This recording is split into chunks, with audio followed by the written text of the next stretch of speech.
This meeting is being recorded. Recording is in progress.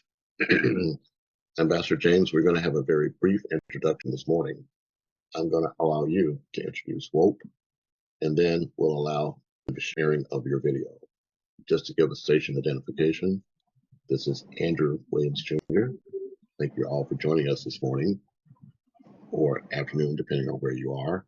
This is day 4 of the World Humanitarian Organization for Peace and Equity SDG workshop. Today we'll be covering items 9 through 12. This will be the third day of 4 days. Tomorrow we'll end this session. We've already covered this week on day 1, goals 1 through 4, day 2, 5 through 9. I'm bringing this to you on behalf of Conversations with Andrew Williams Jr. This is our 10th year, but also as president of 5 Points Youth Foundation. But I'm also the international chairperson for the World Humanitarian Organization for Peace and Equity, headed up by This meeting is being recorded. Chaplain Ambassador James Mercy Obantu Mibi. Pastor, I'll turn it over to you. Thank you.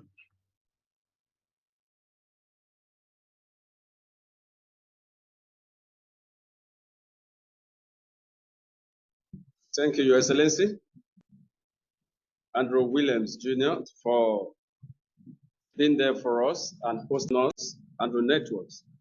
This is the third day of the 4 days training for the volunteers on the United Nations Sustainable Development Goals. My name is Chaplain James Mercy Obatumibi. I am the Chief Executive Officer for the World Humanitarian Organization for Peace and Equity. And we are here again. We have about 49 in attendance that will be attending the training, the workshop for the volunteers since the day before yesterday. Today is the third day. Tomorrow is going to be the last day of the training. And we want to officially welcome everyone joining us today again. I can see new faces joining us, and also those that have been with us since 3 days ago. It's a great pleasure having you on board again on the third day of this program. We have dealt with some of the sustainable development goals from Goal 1 to 8 that we took care of yesterday. And also, we have attended to a series of questions coming from our students, and as well as interaction for us to know who are really ready to be part of this global mission, and also who are really ready to be part of the sustainable development goal advocacy and implementations in our various communities and in our various states and countries wherever we are. So these sustainable development goals can really help us to go far in our various organizations, in our thematic areas, in our areas of consultations, in our area of interest. And with what Honorable Ambassador Andrew Williams have said yesterday, he said, if you are into one of each of those 17 sustainable goals, you cannot work alone, because all have to be interwoven to make it a perfect sustainable development goals. And when we say you promote peace,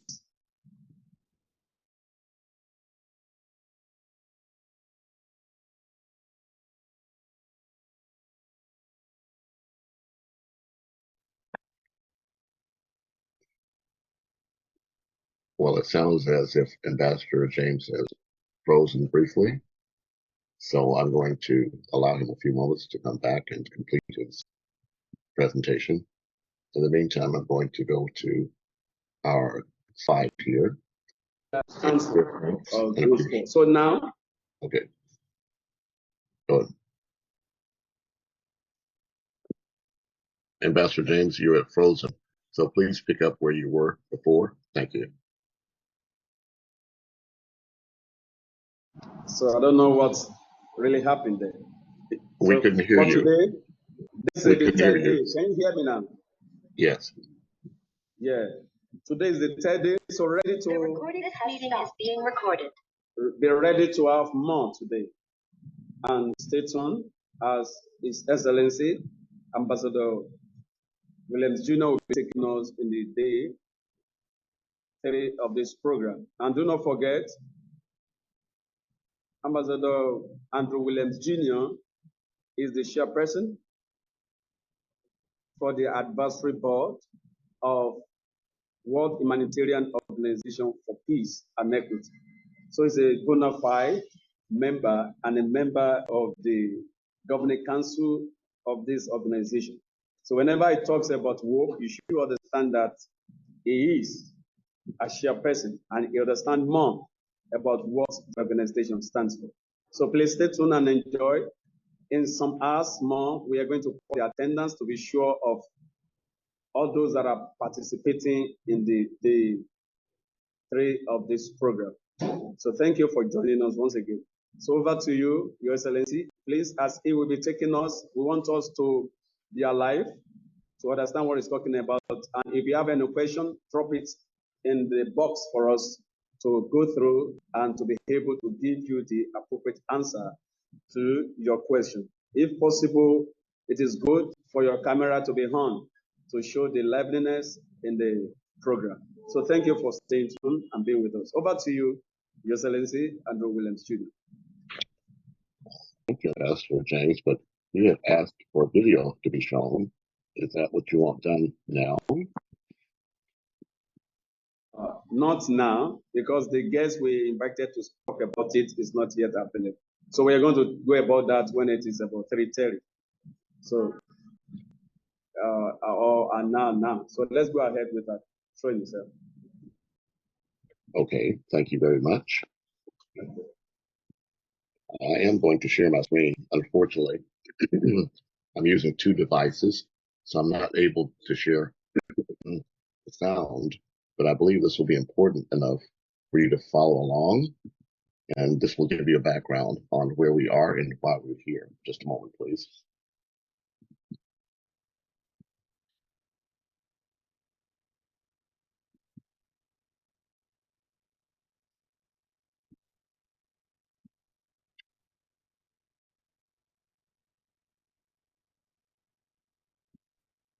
Well, technology is only great when it works. Let me see if I can find it. Just a second, please. Thanks for your patience. Yes. We'll see it on one screen. Let me see if I can find it. Oh, here it is.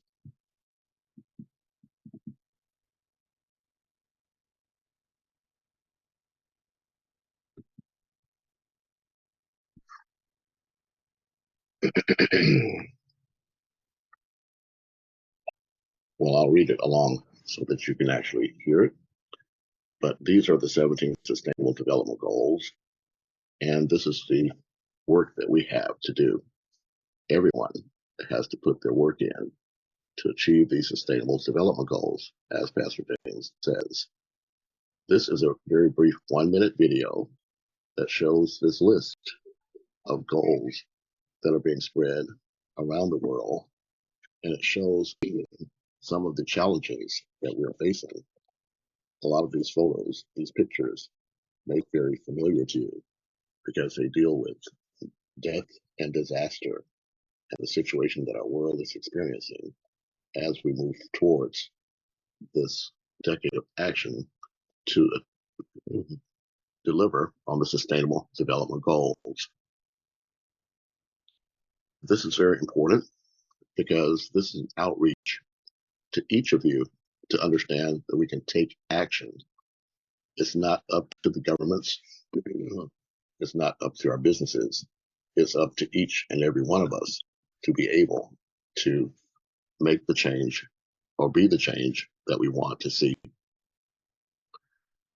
As I explained to you before, the Sustainable Development Goals are only part 2 of the Millennium Development Goals that were launched in 2000. The idea was that we would achieve peace on earth during our lifetime. But time is running out because we are over halfway towards accomplishing the 17 Sustainable Development Goals, but only 15% of the world is along on that ride with us.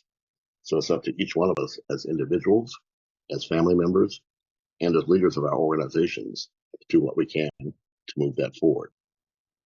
I'm going to begin right with our continuing dialogue. As you know, this is being live streamed, so bear with me. I'm going to first go through this presentation that gives everyone an idea of the material that we're working with. We're asking all of our audience to consider this to be an open book test. We're not trying to trick you. We're trying to empower you.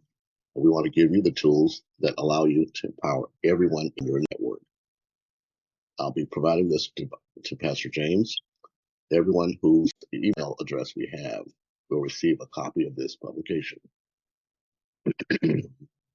This is a young person's guide to changing the world. It is being produced by AEISEC in partnership with UN volunteers. These workshops are intended to be workshops for volunteers like yourself, but we're not starting from scratch. We're not making it up. We're taking advantage of what's already available.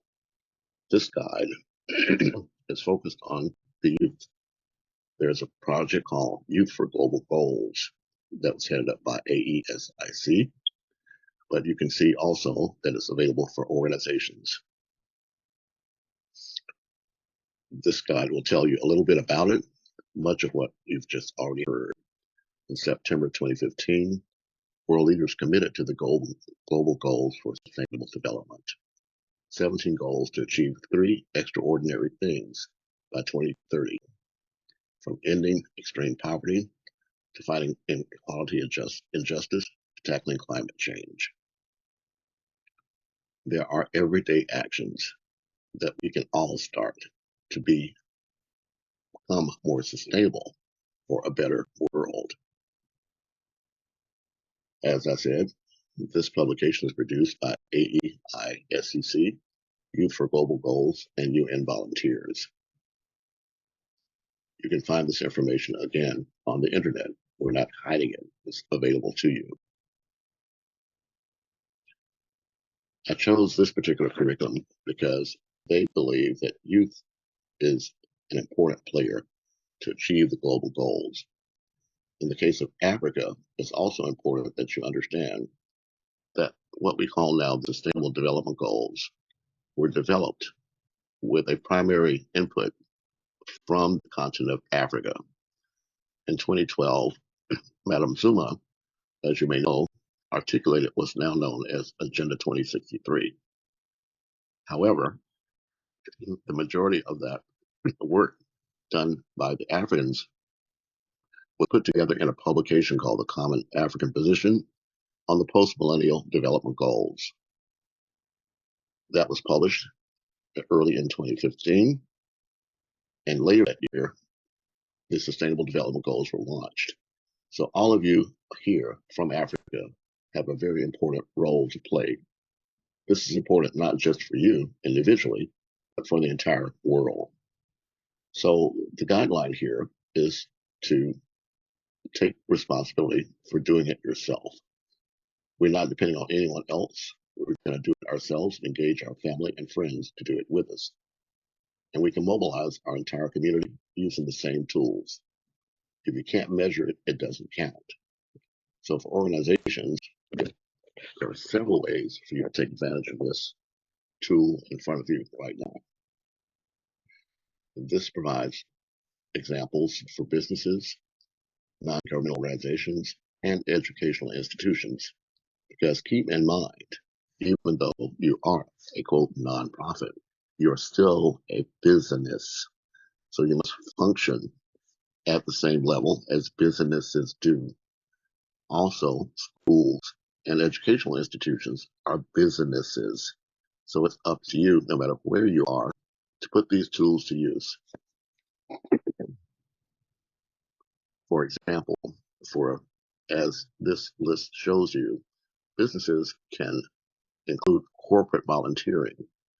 You may be surprised to find that many of the biggest corporations in your area have employees who've committed themselves to a certain number of volunteer hours. Sometimes that may not seem like a lot to you, who may only have a few members of your organization, but major multinational corporations have thousands of employees. And if your local organization, can connect with them, you can bring into your work their support. It's up to you to identify which of the 17 Sustainable Development Goals you're involved with.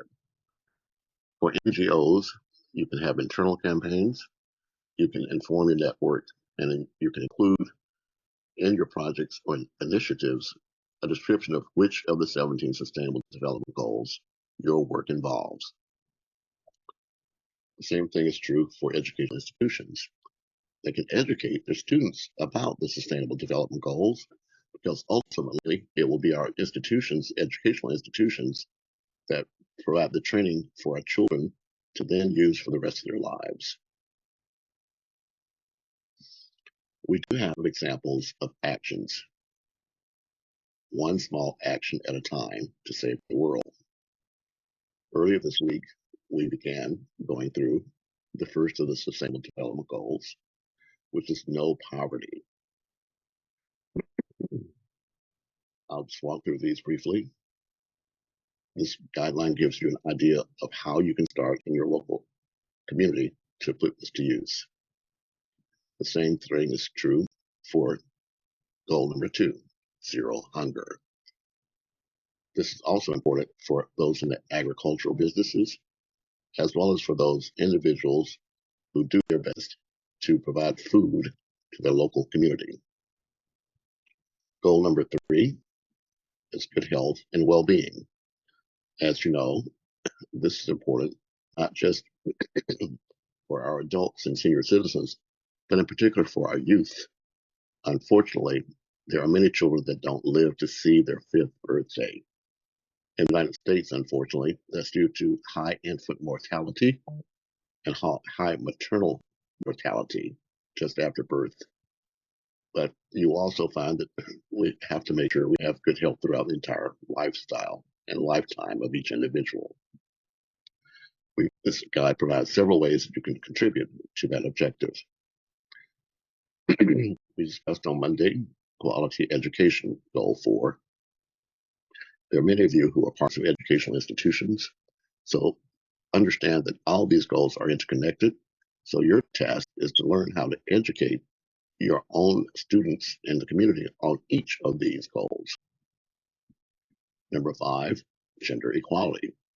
Of course, this means not just no discrimination based on gender, but also ending gender violence, which is rampant around the world. Again, each of these pages gives you examples of how you can start in your local communities to move forward. The purpose of this workshop is not for you to just get a certificate. The purpose is to empower you to improve your ability to deliver services that you have, but more importantly, to understand each and every one of these goals and how what you're doing impacts it, and vice versa. Number 6 is clean water and sanitation. Number 7, affordable and clean energy. Number 8, decent work and economic growth. And today's presentation will begin with number 9. Number 9 of the Sustainable Development Goals involves industry, innovation, and infrastructure. The intent globally is to double the number of employees in industry in the least developed countries. I would have to say in the least developed communities. That's where we come in. We connect these global goals to what we're doing locally. We call it localization. Part of that includes universal access to the internet in an effort to enhance scientific research. And we all know, coming through COVID-19, how important it is to engage all of our community in addressing these issues. Young people are catalysts of innovation. Here are some easy steps for ways to support this goal. 1. Organize workshops run by people working in industrial fields and secondary schools. A great way for young people to know which careers they can pursue is by talking with people that are already working in the field. You can invite people working in different industries to your school to share their experience and skills. This will help to promote careers in the industrial field. You can organize or participate in a think tank contest. You can foster your and your colleagues' entrepreneurial spirit by organizing a local idea contest and inviting companies or startups to mentor the winners. But this means that you must be in touch with what you need in your own community. You have to take the initiative to connect what you're doing with what's being done around you. You can agitate to have IT classes taught in school or after school workshops focused on developing coding and other IT skills. This will prepare more young people to deal with technology. You may approach your school or university to have an open wireless network. This will help to have equal access to knowledge and opportunities to youth without constant internet access. Depending on where you are, you can create a hotspot map. There are lots of public spaces with free Wi-Fi access. By mapping them out in your neighborhood and spreading through social media, flyers, or announcements, you can help more people access the internet. Students can also organize a science fair in the school. To organize and participate in a science fair to stimulate the interest of your peers in innovation and industry, as well as come up with creative solutions to different challenges.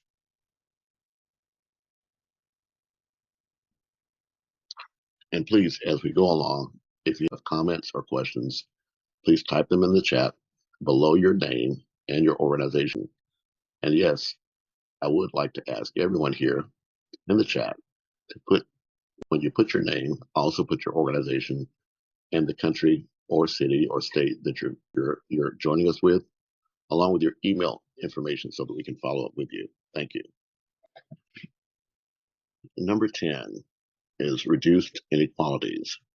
What is it about? Reduced inequalities bridge the income gap between rich and poor, the safe mobility of refugees and migrants. This promotes the social, economic, and political inclusion of all, irrespective of age, sex, disability, race, ethnicity, origin, religion, or economic or other status. As you can see, there are a lot of issues surrounding the topic of equality. We've all felt discriminated against at least once. Who you are, what you have, or who you love is still an issue for some people. Beyond your personal issues, there are young people your age trapped in another crisis. 50% of the world's refugees are under 18 years old.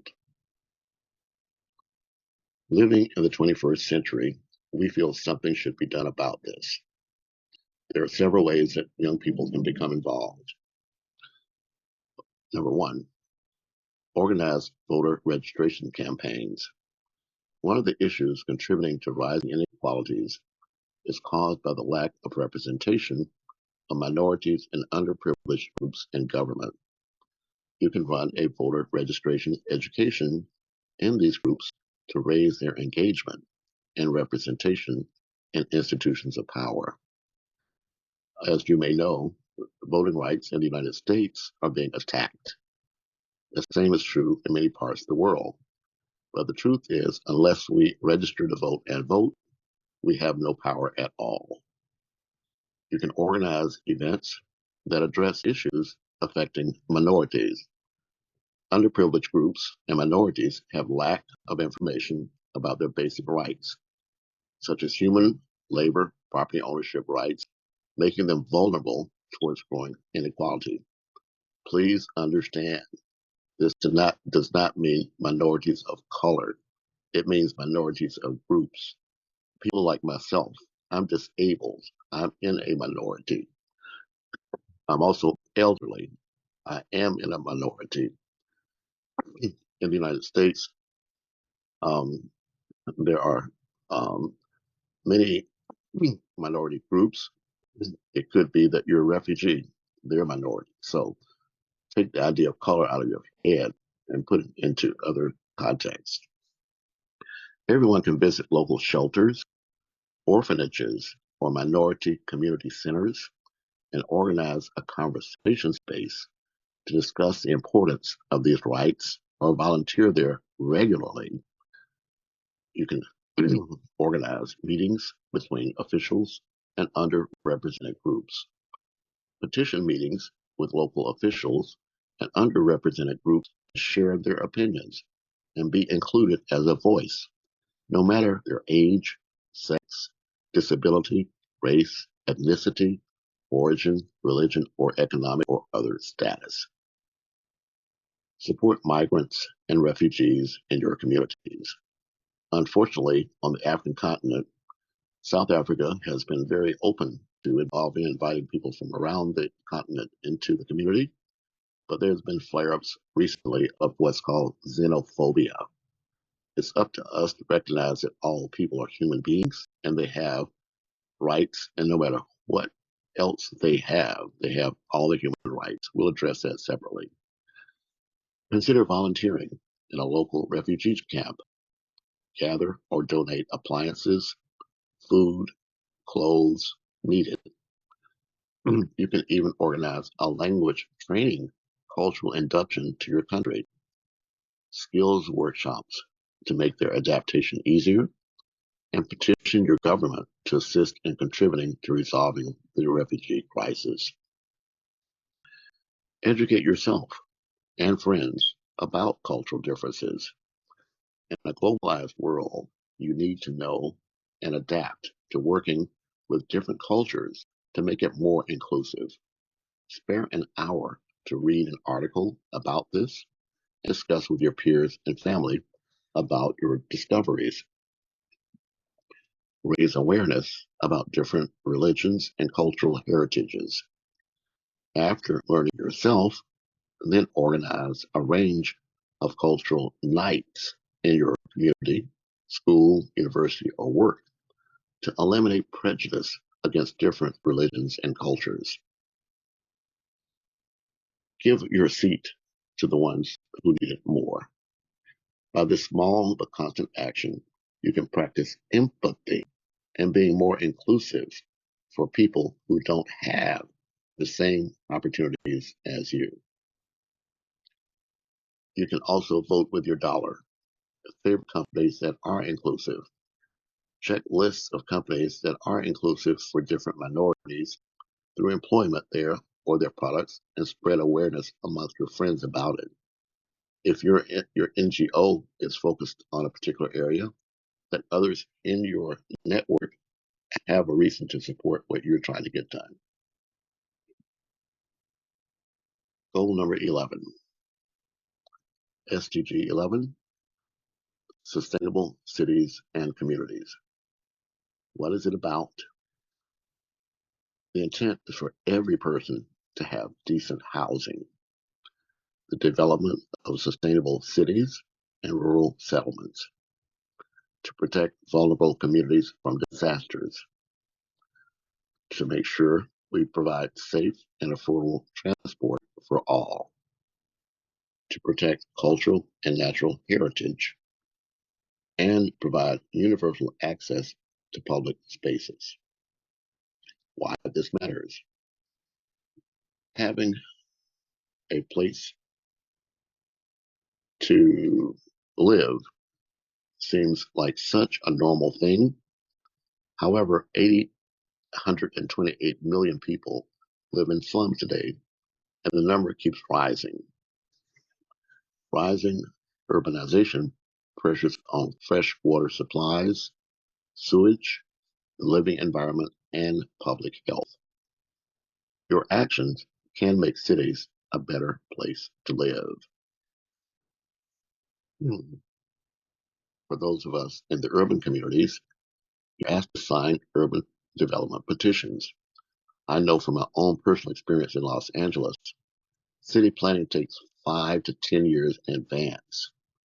You cannot wait until an announcement of a ribbon cutting to have any idea that any of your actions will have any impact at all.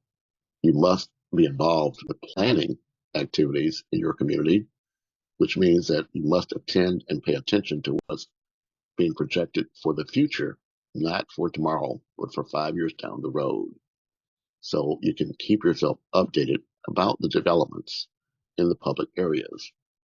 You can sign or start a petition to stop projects that are not supporting the development of sustainable cities or promote in your building or neighborhood for the ones that build better cities. Inspect your building. Inspect the place you live. Spare 1 hour to check the safety and inclusiveness of your building. Is it accessible for disabled or senior people? Does it have any mold or not insulated wires? Report the cases to your homeowners union or to a government institutions. Of course, if you're in a single family, this means that you have to inspect your own household and check for your own safety and what you can do to provide inclusiveness for your visitors. You can support a project in slums for safe housing. You can volunteer in slums to help with building houses, fixing existing ones, setting up public or green spaces, or even help them by planting trees. Create a good neighbor guide for your house. After inspecting your building, analyze the results and come up with common actions your neighbors can take to make your housing safer and more sustainable. Present or spread amongst your neighbors to make them learn how they can improve common spaces. Now, this again may not apply to people in rural communities, but it applies to any community where you have houses that are close together, and that's a neighborhood, that's a community. So promote cultural nights. You have people in your community that are from different parts of the country, even different parts of the world, in order to allow our children to understand that we are more inclusive. They will not follow what way we say. They will only follow what we do. So it's important to consider promoting cultural nights. Set up a group of meetings where your local community can present information about their cultural heritages. Try to cook traditional food, learn songs, dances, or games from these cultures. Also, promote and support local museums. You can initiate regular class visits to museums related to your studies or interests. Volunteer in a museum to run tours or support their advertising efforts. Also, consider what this means for tourism.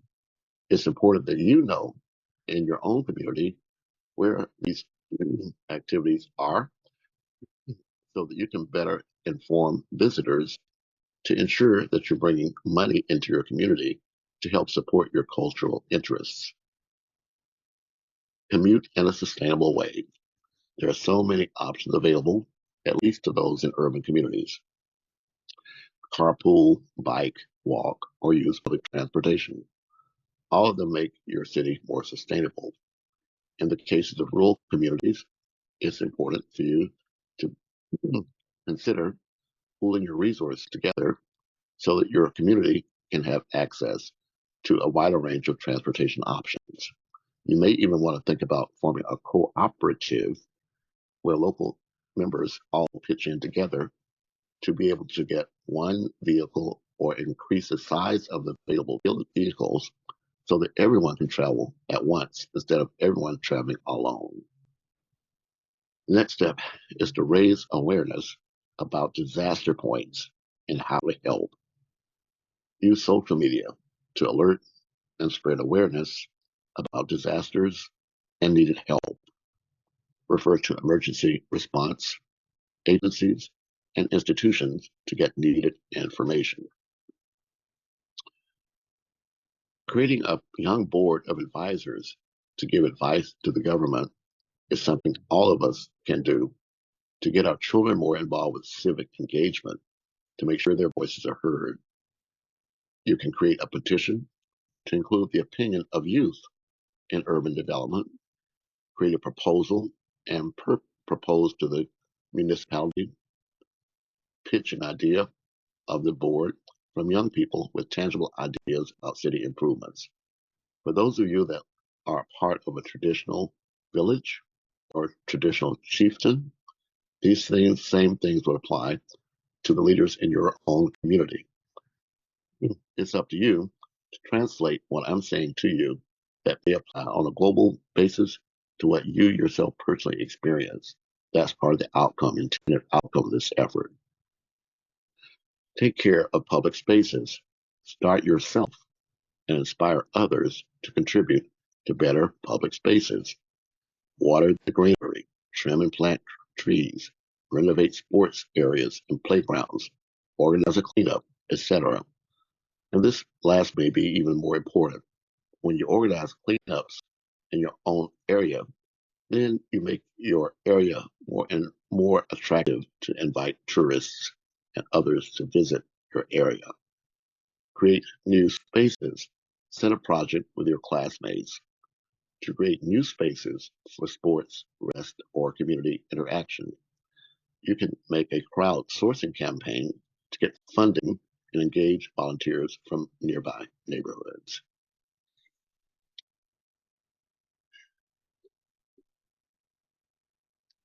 And finally, for today, Sustainable Development Goal number 12, responsible consumption and production. What is it about? Zero waste of your natural resources. Cut global food losses in half. Reduce waste through recycling. Keep businesses accountable to adopt sustainable practices. And ensure that people know about lifestyles in harmony with nature. Every person on average generates 1.2 kilograms of waste every day. Can you imagine? This means you create 438 kilograms of waste per year. Just you. Now, multiply this number by the number of your family members. Pretty impressive, right? The young generation can ensure smarter usage of resources and significantly cut waste generation. How can you start? You may want to take a list, but again, those of you whose emails we have will be able to receive a transcript of today's session. Also, you can go to the World Humanitarian Organization for Peace and Equity Facebook page, where this replay will be available. Number one, reduce the usage of paper. Now, this would be more applicable to people in urban communities, but I'll just share with you what the information is here. Try not to use paper at all. Substitute it with electronic devices or carriers. If it is not possible, print on both sides or use fewer resources and help sustain the number of trees. This would apply to your non-governmental organization and the way that you handle your own paperwork and management. You can buy recycled goods and recycle yourself. You can find creative ways to reuse existing things in your home you wanted to get rid of. Search for do-it-yourself videos and articles for inspiration, or switch on your own creativity. You can also buy goods that are created from recycled materials. All these actions will directly cut the amount of wasted resources. Reduce your water consumption. Here are some tips. Shower shorter. Close the tap when washing the dishes. Point out when someone in your family doesn't. Put a water meter to check how much water your flat or house is using. Switch again. Many of these guidelines are for the more developed countries, but you have to adapt what you hear or learn here for your own particular area in rural and semi-rural areas. Switch off electronic devices during the night. Charge electronics during the day. Disconnect them on time if they're fully charged.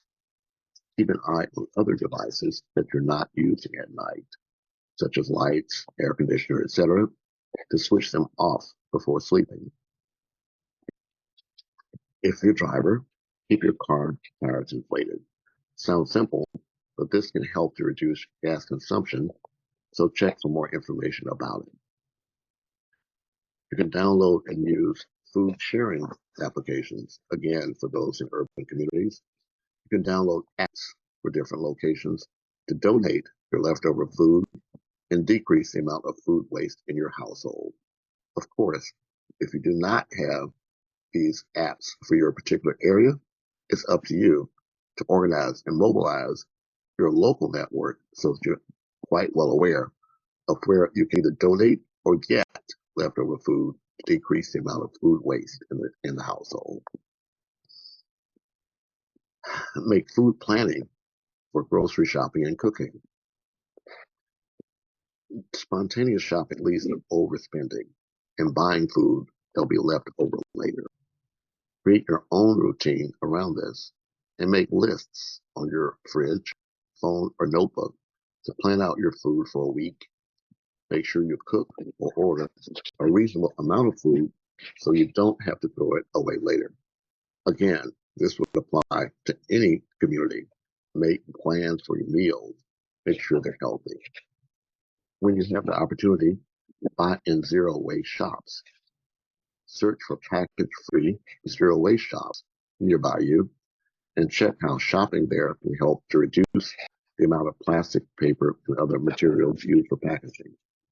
As this would apply to rural communities or others, use your own bags that you can take to the store and don't have additional wastage. You can just reuse the bag time and time again. It sounds simple, but every piece of plastic that you prevent from being wasted means a less waste and pollution there is in our waterways and in our communities. When possible, choose renewable products. You can have an eco bag for shopping, a plastic bag, bottle, or cup that you can reuse all the time to reduce the amount of plastic waste. Donate old clothes and electronics. Check the list of organizations which collect things for people in need and donate stuff that can be reused to them.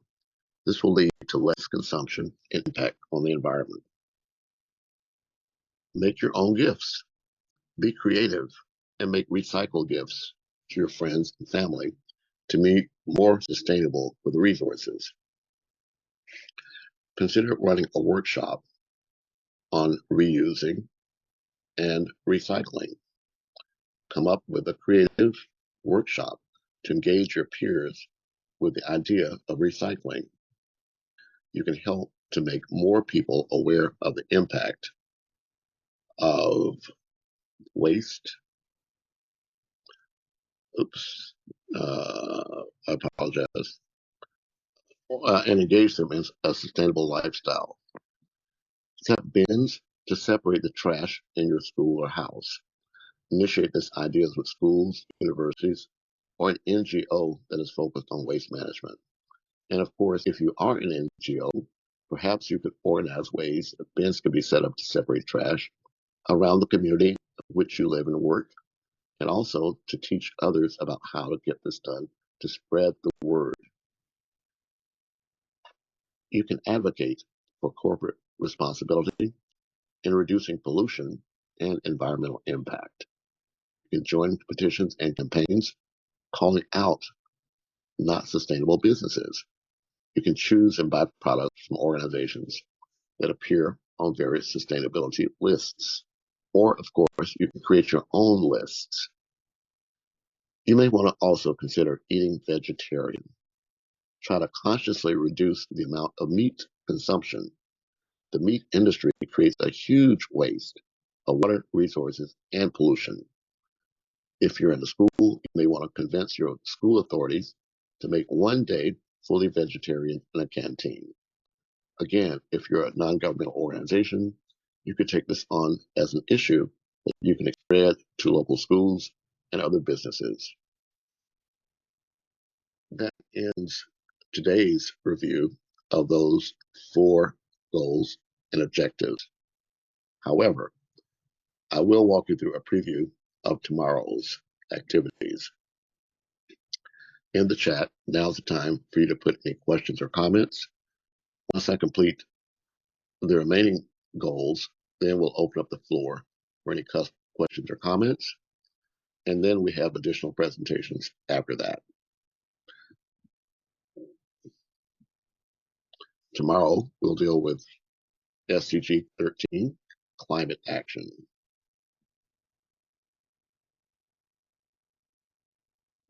We'll deal with SDG 14, life below water.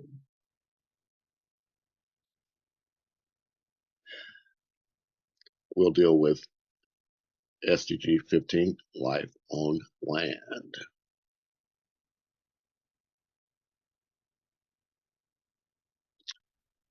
And we'll deal with SDG 16, peace, justice, and strong institutions. My favorite goal is SDG 17, partnerships for the goals. And there is a special treat for those of you that decide to continue for another day. We're going to have one final day that's hosted by the World Civility Index to show ways that you can actually earn points for learning ways to improve your lifestyle and to work with the SDGs.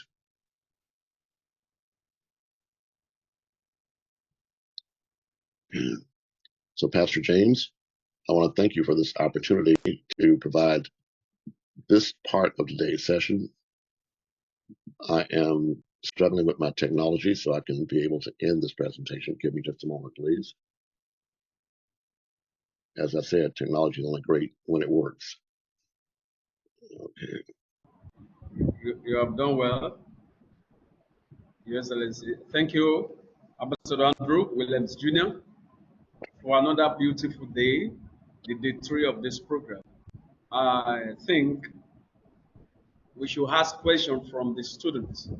They've been in the class. We should ask them what they've learned or heard for us to evaluate the students if they have really learned something and what they could do from this training, how it's been useful for them in their various communities, in their various organizations, in their various endeavors. So we need to ask questions. I want to say thank you, Ambassador Andrew, for this enlightenment, the development you have put into these sustainable development goals. Thank you so much on behalf of all your students. We say thank you. And quickly, I want to go to the students. I want to hear from you. What have you learned in one way or the other from the 1, 2, 3 of this training? You should be able to say something. I will call my dearest friend here to talk first, and that is Dr. Anita. Dr. Anita, I would like to hear from you first before I go to any other person. Dr. Anita, what do you have to say? Hello, hello. Yes, it's quite noisy here, but I will try to speak. Let's see if I can get my video for you all. Are you able to see me okay? Yeah. Wonderful. God bless you. Thank you. It's such an honor to be here with all of you. Greetings to excellencies, ambassadors, doctors, all of you people very well renowned and respected in your various fields. God bless you. I am a great proponent of the Sustainable Development Goals, being an ambassador at large with WOMI. And I will be traveling to United Nations next year to actually speak on a couple of those development goals, particularly the ones pertaining to women. My organization, the Titus 10 Foundation, works with young girls and their education as well as young boys and their education, and we pay for their school fees. We take care of them for children who are orphaned, who come from orphaned homes. So that is my foundation, and I use the Sustainable Development Goals in order to structure our work and decide where our funds go, whether we receive grant money, whether it's donations. All of those things come from, people who are willing to join with us in order to successfully propel the Sustainable Development Goals. So I am here in Cleveland, Ohio, in the United States, but my organization reaches here, also in Kenya, also in Ghana. So currently we are looking to also expand into Nigeria and to other places, along with WHOPE Global. And I'm looking forward to working with you all. If I can assist you in forwarding your SDG goals for your organization, I'm here to help. Or if you need assistance, I am willing and able to assist. I have my information in the chat, and thank you so much for this time to speak. I am greatly encouraged by what I see here, all of the participants. It encourages my heart and lets me know that people actually do care about what is happening. It's important. It's important for us to forward these goals together and for us to be a unified force in the world. So thank you again for this opportunity. Back to you, Your Excellency. Thank you, Prof. Anita. Thank you so much for joining us and even ready to volunteer with us and do your best. We have to say thank you. We appreciate you. And thank you for the contributions you have made so far. We love that. And let me quickly do it this way. It's going to be a kind of debate between male and female here. Let's make it gender debate here. You have told us what we can do, what you have learned, how happy you are. So let me quickly call on Mr. Uba from Nigeria. Mr. Uba from Nigeria, Uba Audi, what have you learned in this 3 days program? What have you heard? And what do you think this can bring to your table in terms of change, in terms of involvement, in terms of participation when it comes to the SDGs? Mr. Audi, can we hear from you, please? Yeah, I can. Well, actually, I must confess that the training has been good thus far, and that the goals of SDG were clear surmise to mean advancement of humanitarian gesture across region, across nations, and in overall human development, capacity building, education, provision of water, energy, and all that are actually good elements to advance humanity. And this facet of human development can actually not be left in the hands of government alone.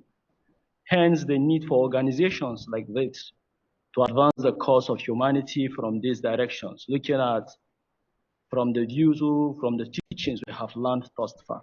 So there is a whole lot to do within our means, giving our all in advancing the cause of humanity, going by what I have learned as a member of WHOPE. And then with time, we shall keep contributing our quota to the advancement of humanitarian gesture and peace in the entire universe. Thank you so much, sir. All right. That was wonderful from humanitarian Uba Audi from Nigeria. Thank you so much for that.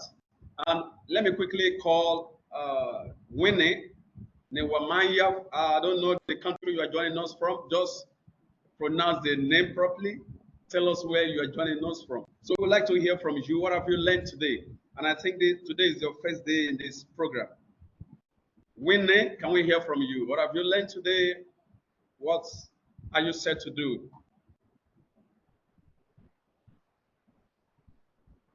Hello? Is Winnie still here with us? Niwamanya, are you here?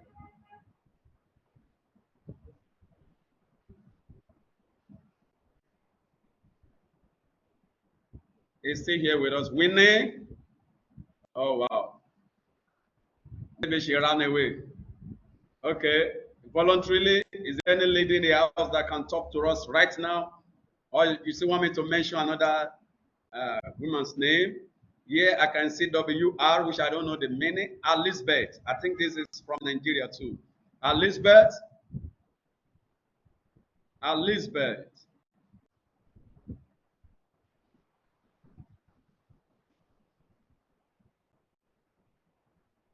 Okay, this shows that some of you are just here with your camera. You are not even listening to us. We are following, sir. You might be following. I've called. No, when it's not responding, Elizabeth is not responding. Okay, let's go ahead. Ayomide, let's go ahead, please. Can we hear you?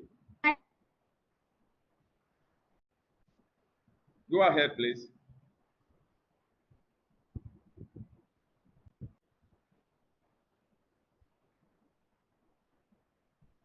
Ayomide, go ahead.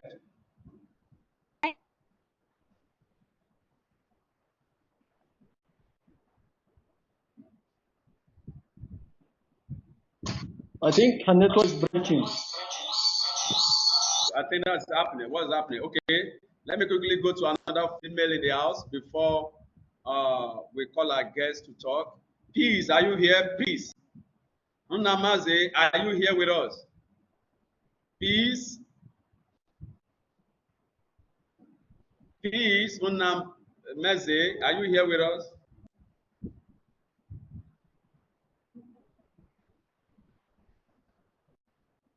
You see now that some of them are just here, they are not here. I like to Yes, see what we yes. Peace, Good go ahead, please. afternoon. Hello, hello, hello. We can hear you. Can you hear me? Go ahead. Hello. We can hear you. Go ahead. Peace, we can hear you. Go ahead.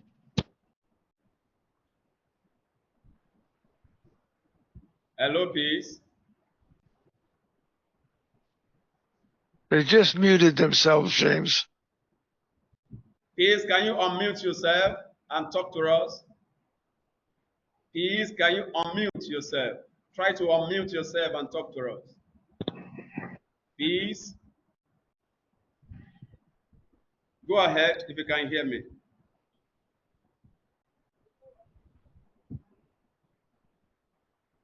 Okay. Unmute already. If she's here or not, we will not waste our time with that. I want to pick it up from what Mr. Uba said, that we don't need to depend on the government. And that is why we want to go to the second edition of this program. Professor Anita, are you here? I think it's the time to play the short video you have with you. I want us to see this and learn from it. Because some of us, individually, organizations, we depend on the government, expecting the government to give us funds, to give us money, to give us materials, to give us whatever we need. Fine. But there are much we can do as well as individual and as organization. And that is why I want to quickly play this short video for us to see and learn and see what we can do as an organization, what we can do as individual humanitarians, and see how we could help ourselves without depending on the government, without depending on anyone to give us funds or donations.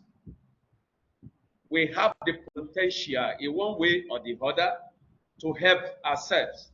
Please, I don't know if you can hear me. Can you hear me, please? Can anyone hear me? Yes, sir, we No, can hear yes, you. Yes, James, I All can right, hear thank you you so down much. in my world, James. All right, thank you. Professor Anita, are you still here with us, please? Can you share your Yes, screen I'm and play here. that short video? Because we Yes. are having a guest in the house now, a person of Dr. Ambassador Caleb B. Okay, I Wilson, will. who has been working tirelessly with us, helping in various communities, helping children out of school, bringing them back to school, helping the vulnerables, the homeless, helping people we picked up from the hospital, in the hospital base and things like that, which she has single-handedly done that, and also with our team members. They have done wonderfully well.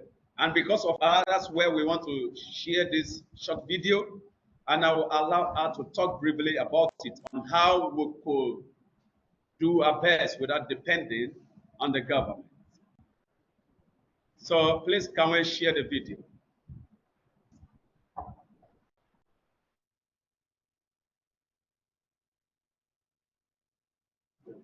We'll need the sound, please.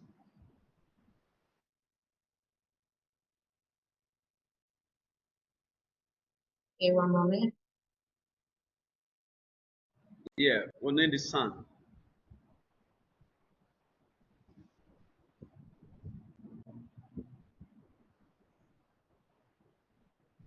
You'll have to stop sharing, and then when you begin to share again, make sure you click the share sound and video at the bottom left-hand side of the square, please.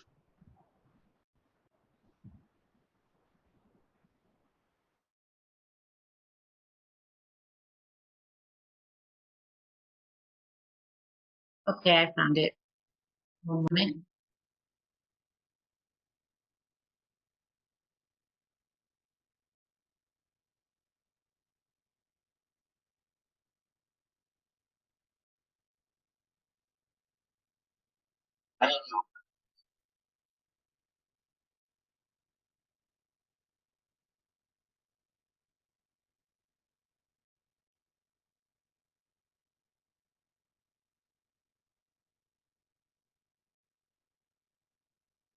Well, we see it, but we don't hear it. No? No, you have to So stop you are still sharing. unable to hear? No, you have to stop sharing. And then after you click this share button, on the bottom left, you'll see two squares to click to share the sound. Do you see them? Try to share sound, optimize for video. Yes.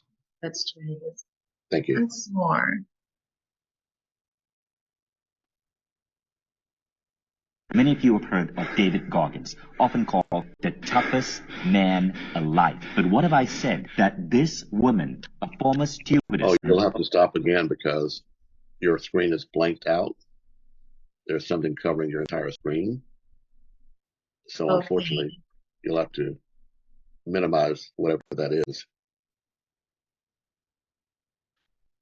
Right, let me take off everything except for what I need. Okay, thank you so much.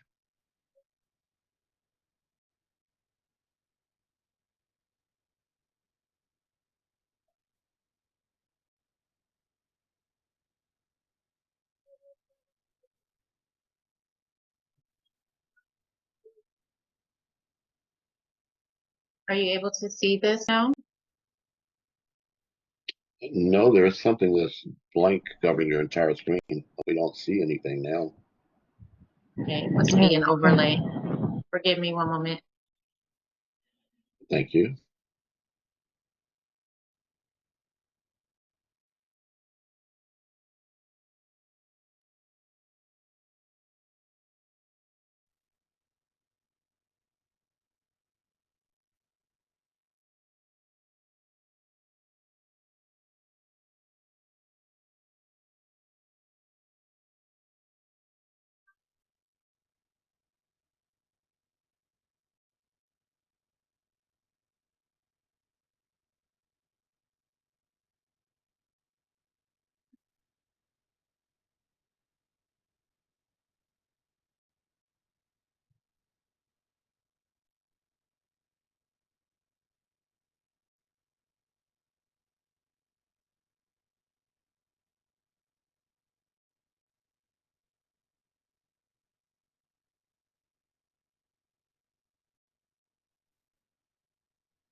Pastor James, I may have to change my devices, so I'll be able to share it with sound. Give me just a moment, please.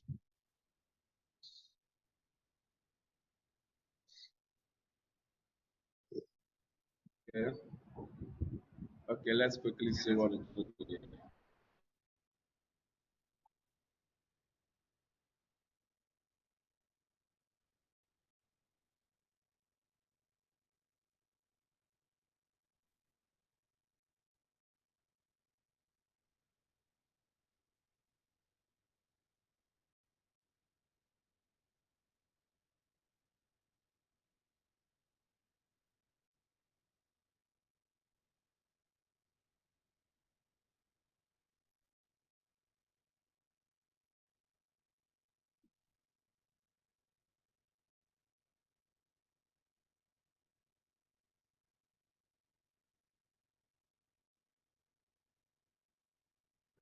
Just a minute, Pastor James.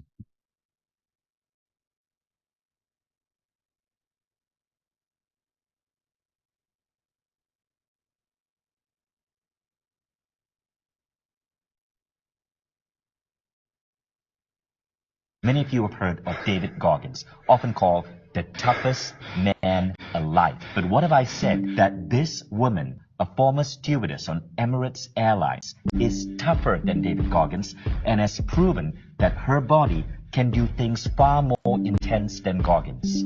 You ready for this? I don't think you are. This story is going to blow your mind. Many of you have heard of David Goggins, often called the toughest man alive. But what if I said that this woman, a former stewardess on Emirates Airlines, is tougher than David Goggins and has proven that her body can do things far more intense than Goggins? You ready for this? I don't think you are. This story is going to blow your mind. This 5'5", 40-year-old woman has broken 10 Guinness World Records of human endurance. How far would you go to honor a promise? A promise made to a stranger. She did it all because she wanted to provide for 600 kids in the slums of Bangladesh. I made a promise to single mothers and impoverished children that I was going to take them out of poverty. I will go and break Guinness World Records, get the money to put the kids through education. She's not doing it for fame or recognition. She has skied the South Pole, climbed Mount Everest, even broken Guinness World Records by running ultra marathons. She has broken 10 Guinness records, including the most consecutive days running ultra marathon, the fastest time to complete an Ironman triathlon on 6 continents by a female. Maria started out her life as a toilet cleaner. She was born in absolute poverty. Her birth mother abandoned her, and she was raised by a poor refugee woman as one of 7 children raised in poverty. Now, Maria climbed out of that. She eventually became a stewardess in Emirates Airlines, and one day, when her plane had landed in Dhaka, Bangladesh, she decided to walk outside and explore the sea, only to be stunned by what she saw.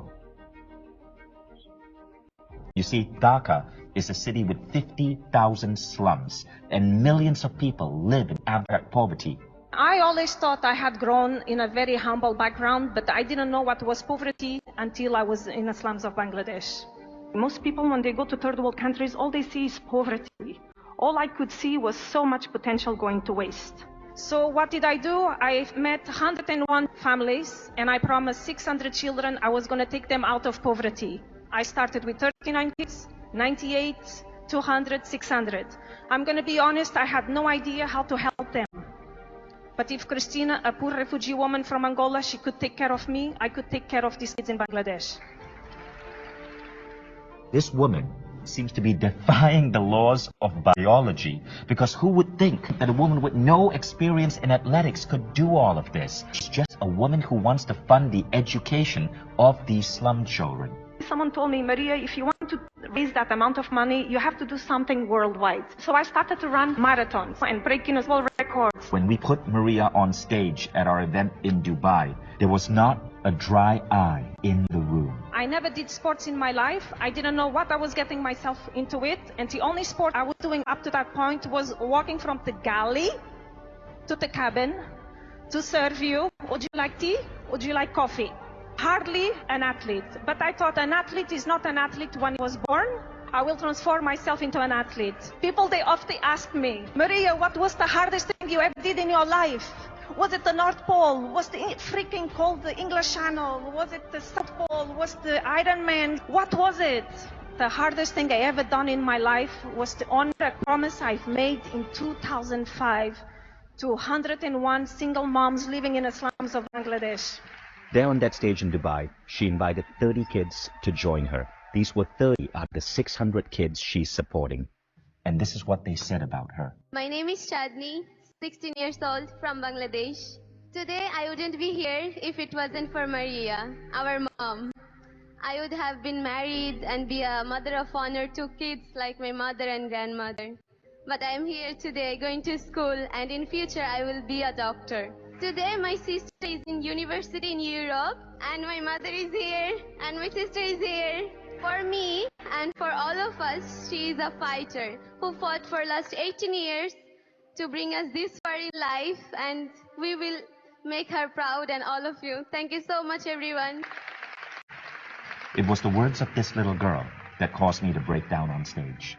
So if you ever think your goals are impossible, if you ever think that the world is an ugly place where nobody gives a damn, remember the story of Maria.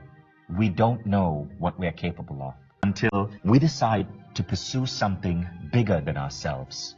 And that's when all sorts of incredible things open up to us.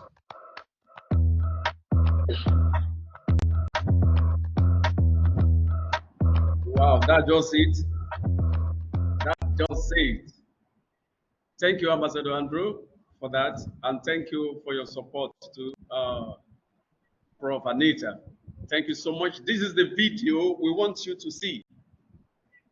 It says, when the whole world do not give a damn, they don't want to listen to you. It is then the potential in you should come up on how you could help humanity or go about serving or saving others. You can see Maria. She was brought up to in a very low esteem, in a poverty way. When she saw that she's even better than some, and how could I help them? Single-handedly, she promised 101 families, single mothers. Single-handedly, she helped 600 children without looking for the government, without waiting for grants or donors, without waiting for somebody to come and give her money. I'm saying this because of some of us that are here today. We are running into one program or the other. We want to register our organization, want to front an organization because we believe, yes, I can get grant. Yes, I need money. Yes, I will get money. If you have the vision, such a vision, it takes you nowhere.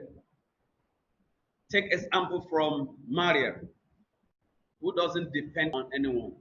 What she could not do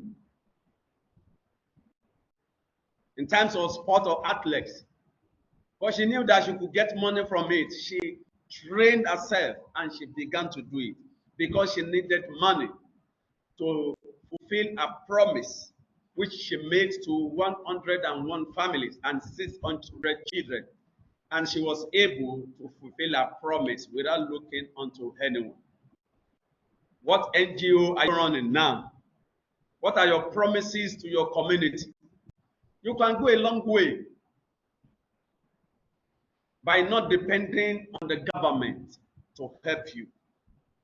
You have your peers, you have your groups, you have your friends, you have some people you can write, which they can come on board, whatever you can get from them. We are saying this for us to be able to stand and not to depend on the government or any political party, because some of the humanitarian programs activities has been politicized. We don't need to depend or rely on such. What can we do? We have seen the example of Maria. And that's why I try my possible best to invite Dr. Ambassador Evangelist Carly B. Wilson from United States of America to talk to us briefly on this video. Even she was one that sent it to me. I told you single-handedly, she is there in US, single-handedly, she has sponsored so many children to school in Nigeria. Homeless, she has provided house for them. But very recently, she sent some money to get some people accommodation, single-handedly. When she saw that video, she shared with me that, Pastor James, this is what I'm talking about. We don't need to depend on the government. What can we do on our own with like minds? And that is why I want her to share her experience, what she wants us to really understand more about this video. So permit me to bring in immediately Ambassador Dr. Evangelist Carly B. Wilson from United States of America. Please, can we hear you, please? Dr. Carly B., what can you tell us about yourself, about this video we have just watched now?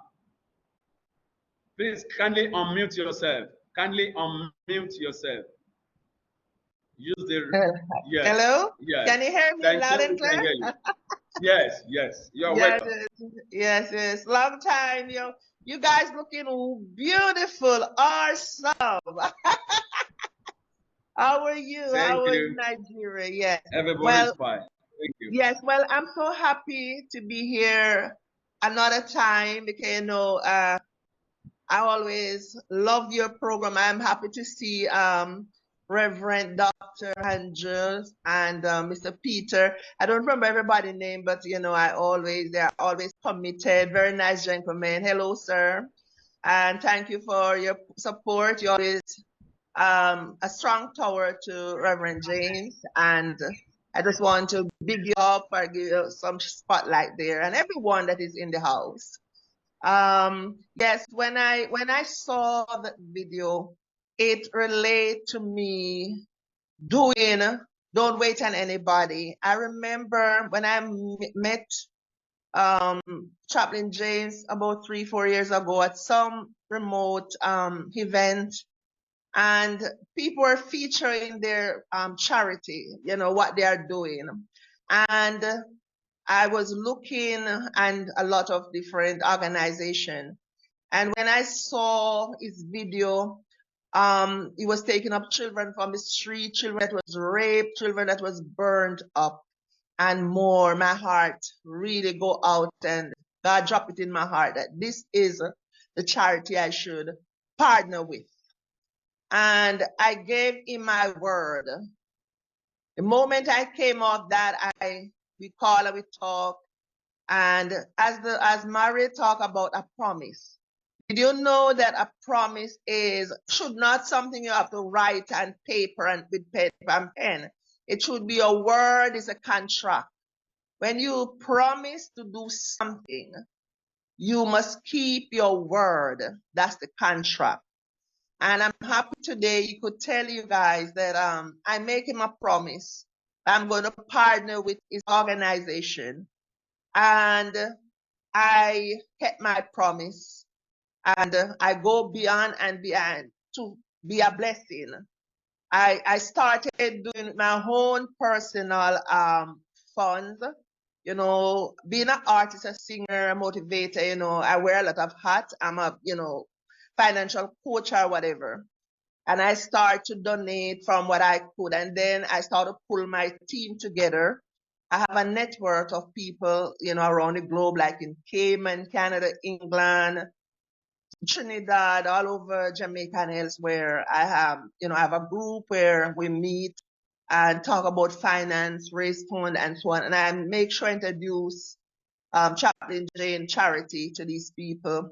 I launch donation campaign, and my people step up to the plate and they really support. And I'm happy that when I saw the video last year about that lady that was on the floor in a hospital in Lagos, give birth to twin, and she was lying on the floor because she could not afford to be on the bed. They sold their TV and their fan and all the things in their house to pay the hospital fee, and it was not enough. And they owed her ransom for the rest. And many pastors and deacons and people went there and promised them and didn't go back. And when Reverend James brought it to my attention, I said, are you kidding me? This could be true. And, but knowing that he's a man that I learned to regard and respect, I know that he loved people, he loved God, and he loved humanity. And I said, all right, let's plan a video remote of the hospital. I need to speak with the doctors. I need to speak with a nurse. I want to speak with this woman, and I want to tour around the hospital because I really want, when I go to raise money, I can stand on good feet. When I say to my people, we need to support this, I want to know that I know what I know. And he arranged a remote video conference with the hospital, and I went on and I spoke with a few of the doctors. I spoke with some of the nurses. He took me to the rooms. I saw other patients on their bed, but this lady and 3 little child was lying on the floor. She had a child before she had the twins, and she had to take that child to the hospital with her. So it was 3 of them sitting and lying on the floor. And and she said, lady, if you help me, the Lord will let you live forever. I said, I don't want to live forever, but I'm a woman and I feel your pain and I'm going to help you. I said, I'm trusting God that in 30 days, I take you off this floor and send you home. I remember I came off that day, tears in my eye, and I started to write a donor campaign. And I started and the moment I post it, and Reverend James posted on Facebook, and plus I started to pull one of my friends and team. Somebody went to the hospital and paid 50% of money that was owed. And so at least my mission started just like that. And I started to raise the money because I promised the lady that in 30 days, I want to take her off the floor. I give her a timeline. And I asked Reverend James to visit her house where the husband lived. I want to talk with the husband. And then I found out that the husband lost his job and he sold some of the furniture in the house and was sleeping on the floor to pay some of the hospital bill. And I wanted was to help to rent back that place because they owed money on the place. But the landlord gave some good review, and the landlord said that they were good tenants. His hardship took them. And that was, again, another tip toward to be kind because they used to pay their rent okay, but situation happened. COVID struck the world, that pandemic, and a lot of people go, and businesses go under, and, people's lives go down the hill. So I was planning to help to let them rent that place, pay that place, but the place was so messy and dirty, and the landlord didn't want to paint it. He wanted to collect the back rent and didn't want to paint the place. When they showed me the bathroom, it was beyond the standard of human and thing. So I said to Reverend James, we have to get somewhere else with light and water. So he started and his team started to go out and start to look around for accommodation. I said, we want to send them home in light and water. They didn't have light and water where they were living. And so he started to get places and showed me, and I would look at the place remotely. And when I saw the place that, have water and light, a 1-bedroom flat, I was a bit satisfied. And I said to him, no, listen, Reverend James, don't let us pay off the hospital yet because we don't want them send them home and they don't have anywhere to do. So they got off of the money. Now we have the other off, but let's get the house out of the way. So we were able to get that apartment, paid for it for 1 year. We paid 1 year rent, or lease, what you call it, for the family. We start to seek towels and sheets and bed and stove and all things that they need. And some people came along and give a little, things here and there and there. but me and my team was able to finish paying for the place, help them to have food and other things, and to move in. I remember the day when they were moving out of the hospital. The doctors were hugging the baby. It was like a family reunion, because I saw all the videos and all of that. It was so heart-rending. So you wouldn't understand how the angel in heaven clap their hand, oh God Almighty, smile, and work of your hand when you can let someone, a needy family, a needy person. Somewhere in the Bible, the Proverbs, Solomon say, where the person that gives to the poor, you lend a loan to the Lord. Another person will give to people because what they can get in the end. What I can get out of this, what is in this for me? But when you delete that type of mentality and you start to look through the eyes of God, see through the eyes of God, hear through his ears, how he would think. What Jesus did when he walked on the earth, he had compassion. Jesus was on the mountain speaking and preaching the word of God. And there was over 5,000 people, because the Bible said there was men alone was 5,000. That means a lot of women and children were there. A multitude of people, you see? And when the service was concluded, the disciple was ready to send them home. But Jesus had compassion on them. He said, oh, they're here with me all day and they're going to faint. He concerned about their health. He concerned about their well-being. He concerned. So when you are going to talk about loving God and be a pastor, go to church on Sabbath, you go to church on Sunday. Come Monday, the church will go to the wall. You have to get to the city. You have to look for the needy. You have to look for people that helpless, people hungry. These are the people. Yes, and Jesus and the disciples said, Lord, where are we going to get food to feed so many people?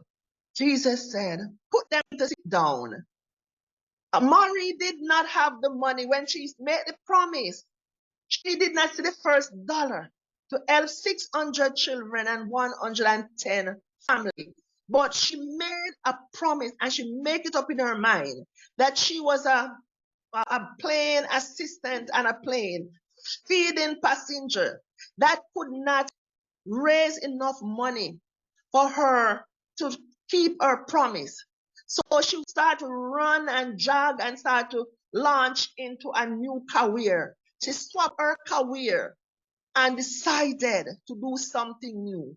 How much of us today will swap careers, will walk out of our comfort zone to keep a promise? And so when Jesus said to them, put the people to sit down, he didn't even know at the time what he was going to take to feed them. You're talking maybe 20, 30,000 people. Men alone was over 5,000.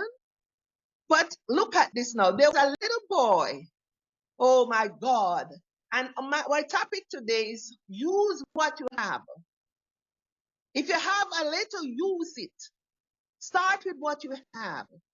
This little boy have 2 fishes and 5 little boiling loaf bread that his parents gave him for his lunch. So look at this. God, Jesus knew that he was there. The other people did not know, but Jesus knew that a little boy had few bread and few fishes, and he knew what praying and what miracle could do. He is a covenant keeping God. He's a promise. The man is powerful. The man is huge. So the disciples found out now that there was someone in the crowd that have a little food, and they took it to Jesus. Again, this little boy could be selfish and said, no, I'm not sharing my lunch. I just want it for myself. But look what he did. He was very kind. He was caring. He gave it up that others would eat. And because he did that, Jesus prayed. And when he prayed, the fishes become a lot of fishes and the bread multiplied. and they all ate. Everybody was full to the brim. And when it was all said and done, they scraped up 12 baskets of bread and fish. This guy now become a merchant. He's a fish seller and bread. He could go home. God reward him.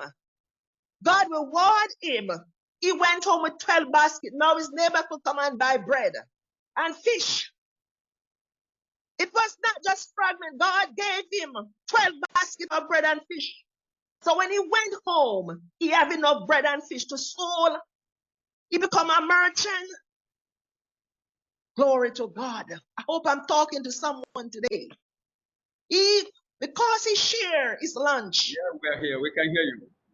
Yes. The guy went home with 12 baskets of bread to sell. Now he's a merchant. Come on. If he launched his business, God gave him a business. Because he could not eat off 12 baskets of bread. So he had to sell some. You see? So look at that. When you hear about others, when you put other people in need and your agenda, God Almighty have a way to reward faithfulness. Thank you so much. You that are here, that is on the borderline. You are on the borderline. You want to do something, but you are saying, wonder if I can start. I'm saying divorce all excuses right here, right out of your mind, and get in the driver's seat. You're going to do it, and you can do it. You can do it because we serve a huge, big God. And I'm going to go to one more scripture before I'm concluding my speech. I'm not a long speaker. I am a, action person. I'm not a person of word. I'm a person of action. I need some more action people on this thing today. That you'll get off here and get busy. Use what you have. And as Reverend said, we don't have to depend on the government.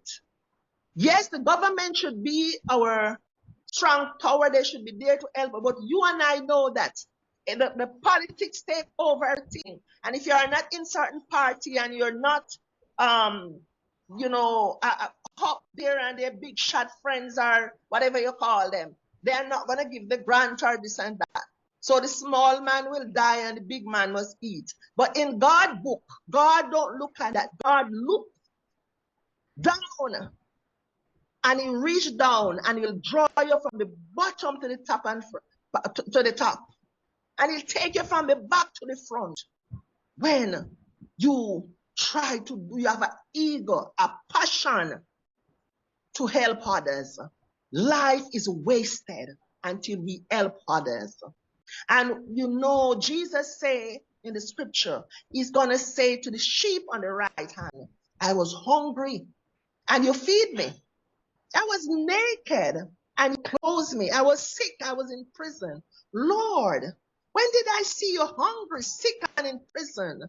He said, as much as you did to these little ones, you did it unto me. So when you are doing, don't look for these people to give you back. Today, I am in bliss and highly favored. God, I sit right in my private office and I made all the money I want to pay all my bills. God pay every bills for me on time,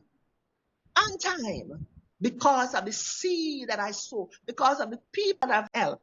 And I'm going to say this, it's not only this charity I partner with. There's a charity in Pakistan that I am helping some people eat Easter to give bun cheese to the children. There's another charity in Bangladesh, as I talk about Bangladesh. I'm in supporting charity in that area.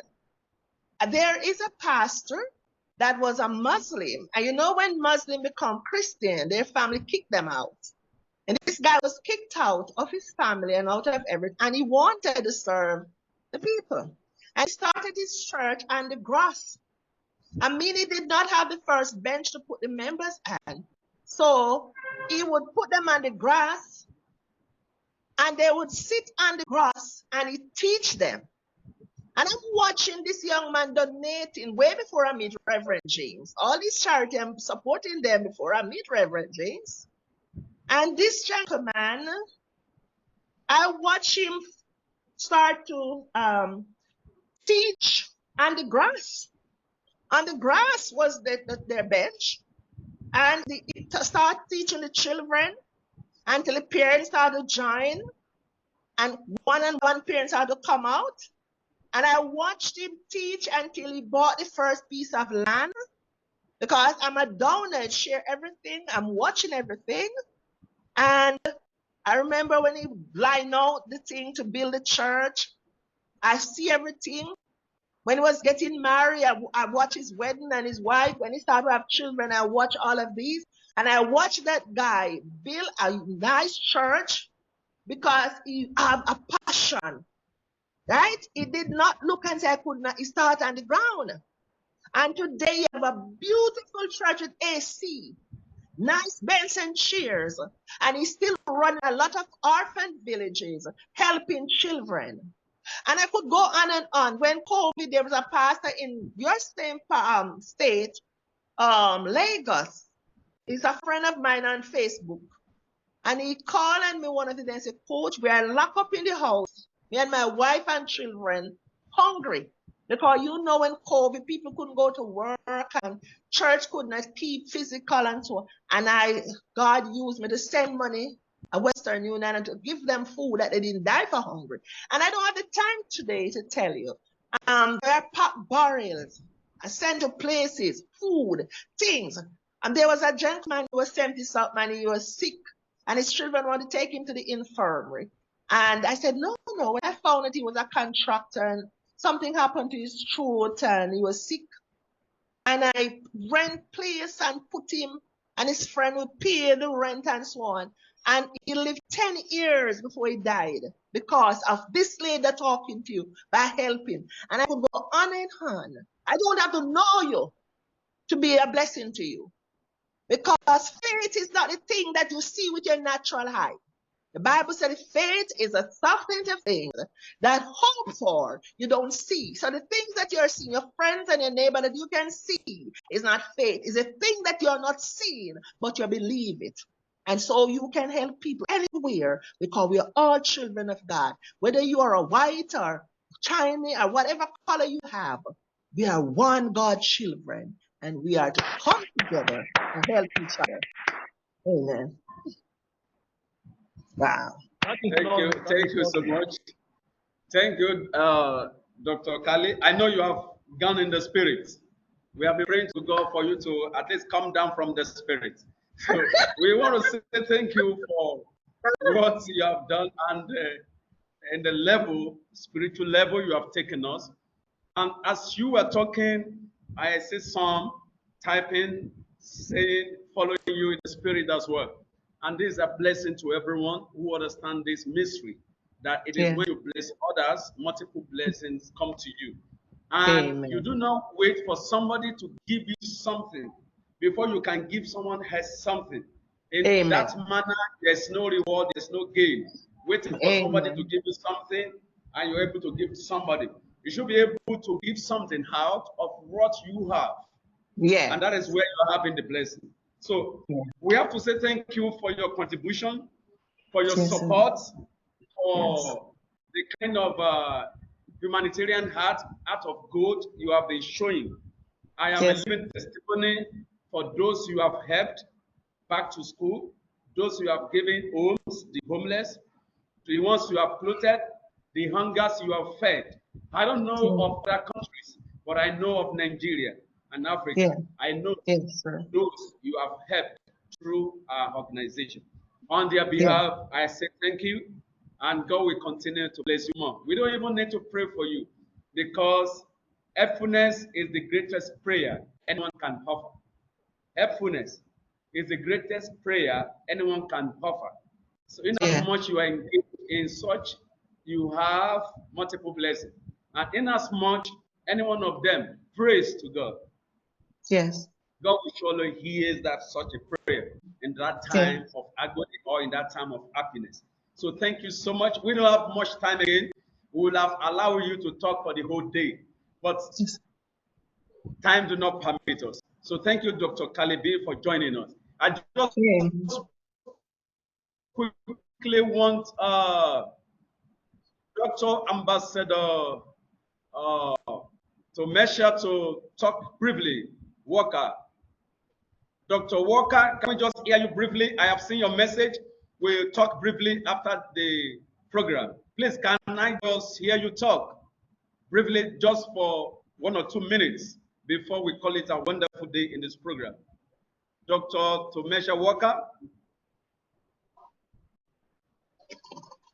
Is she not here with us?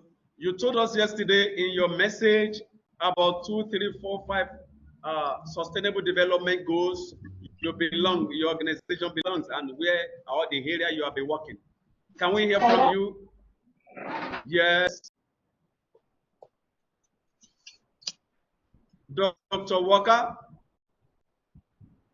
Oh, if she's not available, then Professor Gerard Akama from Kenya. Professor Gerard Akama. Are you here with us, Professor? Professor Akama? Professor Gerard Akama is the coordinator for Africa continent for World Humanitarian Organization for Peace and Equity. I would have loved him to say something, but now that he's busy, Chief Chaplain, 1 or 2 things you have to say before we call it a wonderful day. Chief Chaplain, sir. Yes, James. Yesterday, after you left, I think we had a great conversation, and I need to reiterate 3 things. 1, anybody that's coming to these seminars, you're getting these seminars for free. And in the United States, they're worth thousands of dollars to get what you're getting here. I came out with a saying yesterday of a former president of the United States of America. I came out with a saying, and I got a lot of comments back that they appreciated the way I rephrased the comment. And I am going to indirectly quote a late president of the United States, John F. Kennedy. Ask not what you can do for yourself. Ask what you can do for Africa. That is the best thing that you can do. Africa. And I'm here in the United States in Puerto Rico. And I'm still doing for Africa. I met that little guy that's sitting over there that he's got a shiny face by the name of James. And he kidnapped me, he hijacked me, and we ended up getting going with a school, a college, an institution. And you want to know something? I'm finding out there are a lot of very intelligent people in Africa, women inclusive, women that are bright. I got one woman that I pushed her buttons, and I said, you know, you're holding back on me on your homework, and I don't like when people hold back. The next homework assignment that she gave me was 7 pages long, and then I find out she's got a master's degree in theology. Why? Because they don't want women to talk. Well, you know what? I think it's about time we get women and men to partner together and do things, because the women do know their stuff. I don't care what anybody says. They all have red blood, just like me. You all have red blood, and I have red blood. Women can think, and so can men. I've gotten a lot of men that have taken the same thing that I've told the women, and they are coming out of their shell. We've got some intelligent people.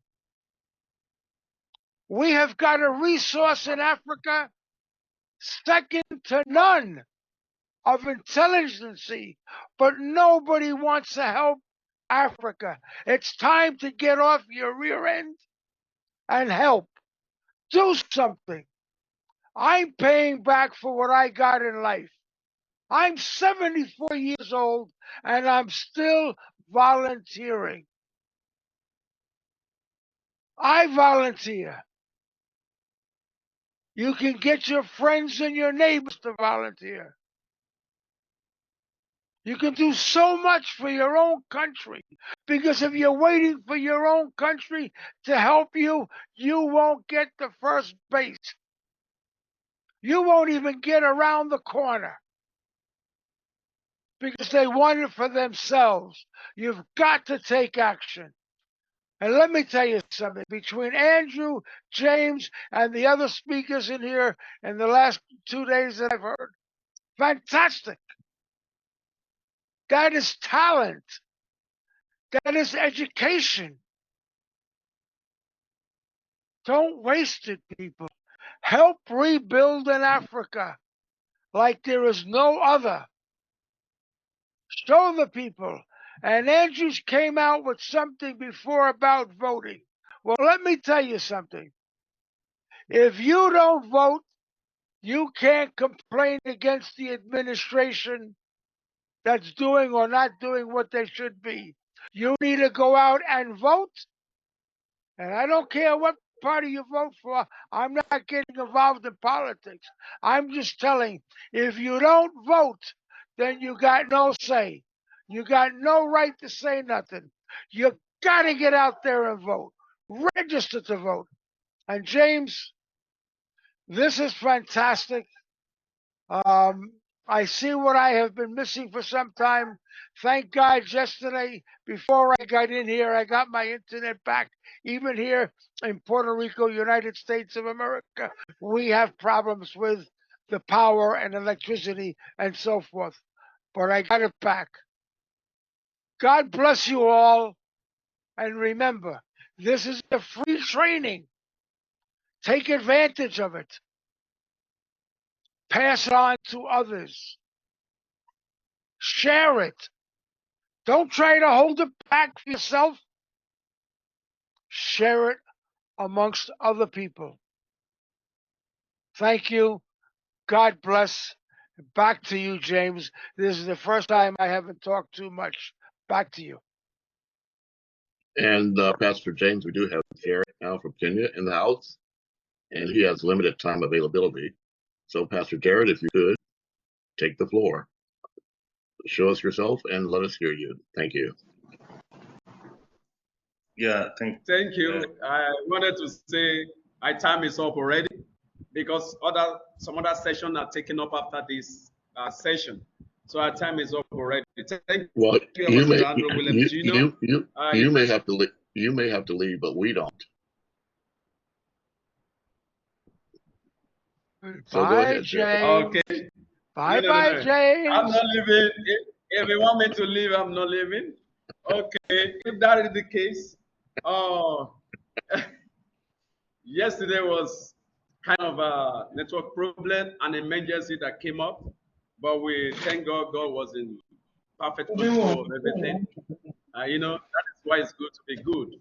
I just told you about Professor Akama, then the Director General for African Continent of World Humanitarian Organization for Peace and Security. I have called him. I don't know where he was, but he's back now. Prof.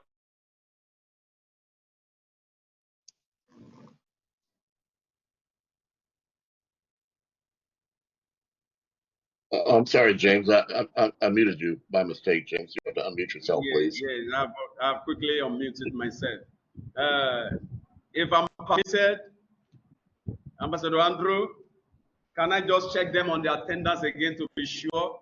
Some of them are just on in their, they are just here, they are not here lively. First, can we quickly do that? Before you do that, we stopped Ambassador Jared from doing what he was doing because you asked him to come here. So please let him speak and then do your roll call. Thank you. Is he here? So, Pastor Prof. Gerard, is he here back? Yes. Oh, Okay, for the interest of time,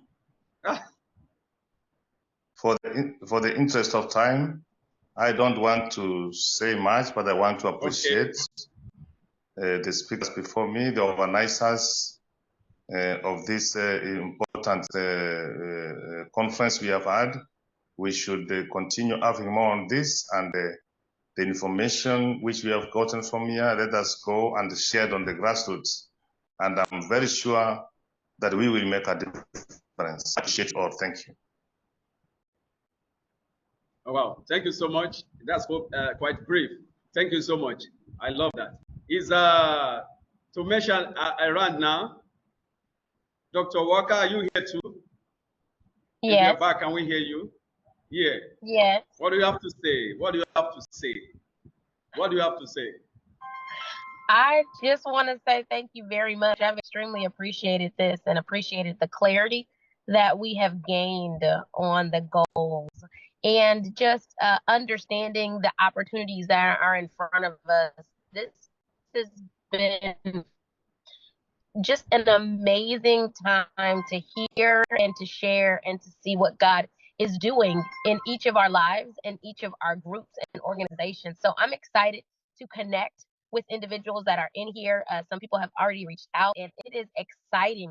And so Professor Dr. Anita is in here as well, and we do a show together. And I am extremely excited to be able to interview more women that are moving forth in ministry to share with the world what they can do. And I look forward to supporting more orphans and babies, just as and mothers that we have heard the wonderful things that you are doing to help support families around the world. So thank you so much for this opportunity to learn, to give God glory, and to connect so that we can make sure to network and make sure that we are uplifting the name of the Lord throughout the earth and accomplishing what He's called us to do. So thank you so much, and to God be the glory.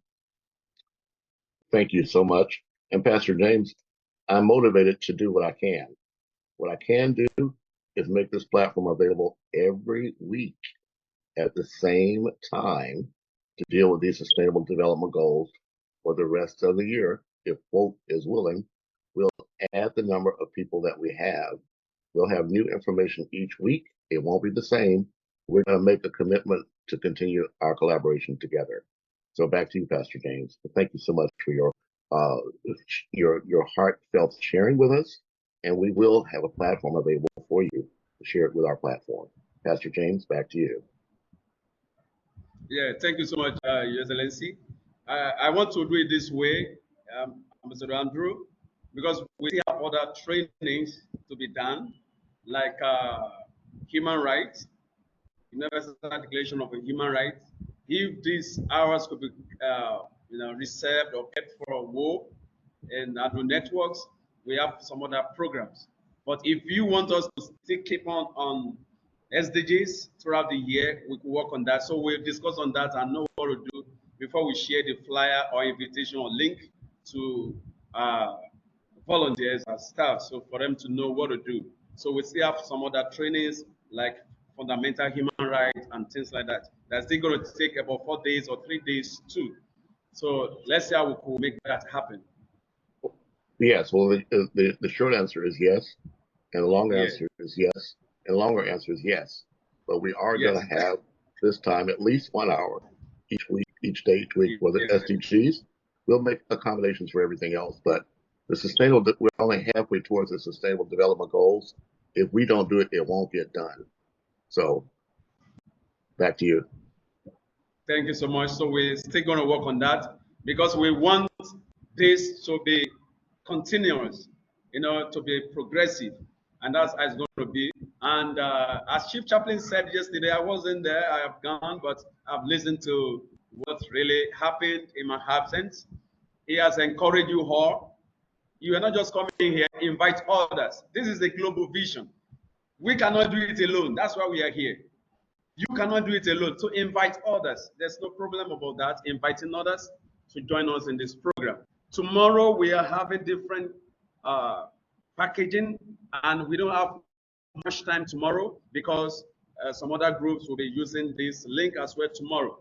So tomorrow, let's be here earlier, so we're able to cover so many aspects we would like to cover before we round up this training session. And also, we will want to quickly put through attendance for us to be sure you are here. And I have to penalize for Lami Abisola. She always comes late to mark register. I may not take that today. I'm sorry. I'm sorry. You don't need to apologize to me. I went for a meeting. Taken already by the chief chaplain. Decision has been taken already by the chief chaplain. It has been taken, so ordered, and beat her with a wet noodle. With a wet noodle, she was late. That's what I'm going to do. And the great news is that in the chat, I put in the videos that we did before for the first 2 days. Yes. So everyone could do their homework and catch up. Thank you so much. That is, Ambassador Andrew have just put the video for day 1, day 2, and today on the platform. If you missed day 1, day 2, day 3, you can easily have the link in the chat now, so you can easily go through that and listen to what has really happened for these 3 days. Tomorrow is the last day. I don't need to call her name again. She has already spoken. Dr. Tumesha Walker, I have already marked you present. Gabriel Okeke, I've marked you present. Tomorrow, I've marked you present. Moses Okiro, I've marked you present. Sunday Bankole, I've seen you. Lekan Adejola, I didn't see you. Maurizio Blois from Italy, I've seen you. Moyo Dokas, I can't see him today. I can't see her today. Mohammed Sessi, I've not seen him today. Doris Kamagara, are you here, Moses? Doris? Is Yes, Doris here? I'm here. I'm present. Are you sure? Are you sure? Is she the one talking? Okay. She's the one talking. Ajayi, I've not seen Ajayi here. Eagle Gift, you always come late too. Just like Folame, you always come late too. I've marked you for late coming. Eagle Gift. Raphael Nekeme, I've not seen her. Mabel. Then Sandra Babatunde, I've not really seen her. Temitope Akinola, he ran away. He was here, he ran away. Ojo Ayomi, she has spoken. Thank you, Mama. Professor Anita, she has spoken. She's here. No, I'm getting lost. You. Asha Menga from Pakistan, you have seen you once. I don't know where you are again. Emmanuel Etu, I've seen you. Victor Capella on errand. Oba Audi, I've seen you. Joseph Akinola, absent. Toshuku, absent. Justina Natene, present. I've seen you today. Phillips, absent. Elaine Adegulube, I've seen you. Juliet, I can't see you. Baku, I'm here,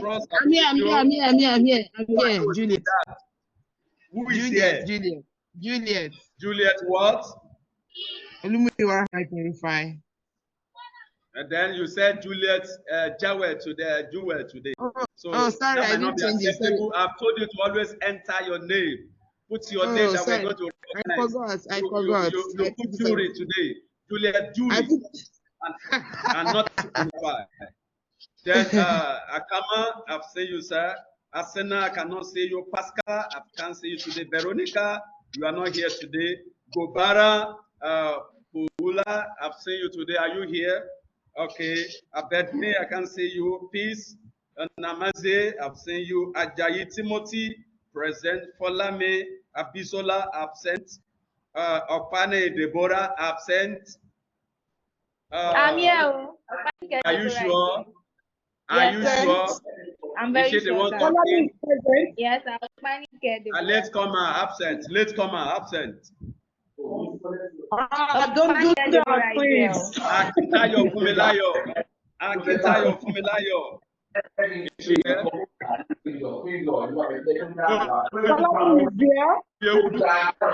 Victor. Oh, yeah, who's Victor? Absent. Who is talking? Hello, sir. Who is here? Underground. Who is underground? Hello, sir. Ayo Ishola, is he here? Hello. Hello, sir. Tayo Ishola is here, sir. Yes. Hello, sir. Bitrus Baku. I'm around, sir. Present.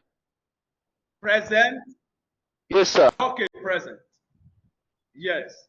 Atoba Je Oluwagbemiga absent. Afolabi Julius Ayinde absent. Nuga, I don't know who that Uga is, absent. Juliet Olumuyiwa Rufai, present or absent? Present. Okay. Present. Okay. Aromolate Alex, absent. Chief Chaplain Peter Smith, present. I better be present. I'm present on this meet. Are you sure you are present? Okay. Yes, I I can see that. Lumfun from Cameroon, Lufu Wugwa, are you present or absent? Winnie Nawanga, is she here? I saw her earlier. Oh, I'm here. What? Who is this? Is that Winnie? Yes, Winnie? that was Whitney. That was Whitney. Oh, I'm here. Okay. Where are you from, Winnie? I'm from Uganda. Winnie? From? Uganda. Uganda. Okay, Uganda. thank you. Yes. Twin. Winnie is from Uganda. She has a network problem. Thank you, Doris. Thank you for bringing her on board. Thank you. Winnie, Juni, Amos, is he here? Amos? I'm very mindful of my teeth.